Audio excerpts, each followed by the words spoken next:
In today's video, I'm going to teach you how to use Google Meet directly within Google Docs. This handy feature makes it incredibly easy to collaborate in real time without switching between different tabs or applications. Let's dive right in and explore how you can start using this feature effectively. First things first, open up your Google Docs. Once you're in your document, you'll notice a small video camera icon located in the toolbar.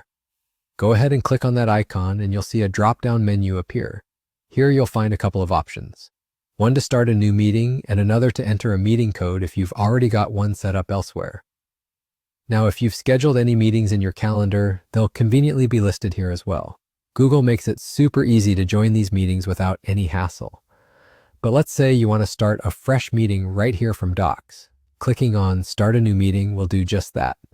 You can choose whether to have your camera turned on so participants can see you or keep it off if you prefer some privacy. Once your meeting is all set to go, you'll see options to copy and share the link. This is helpful if you want to invite others into the call. You can choose to share just the video call link or, for more context, include the link to this specific Google Doc, making it a breeze for participants to access everything they need for a productive meeting. If you'd like to enhance the experience by showing what's on your screen, the option to share your tab is available and easy to use.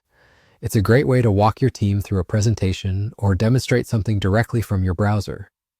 When you've wrapped up your meeting, simply click Leave Call or hit the red button to exit.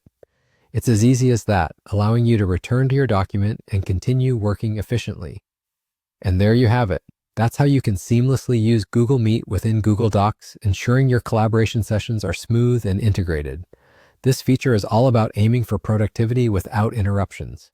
Don't forget, if you found this tutorial helpful, like, comment, and subscribe to stay updated on more handy tips and tricks. Thank you for watching and happy collaborating.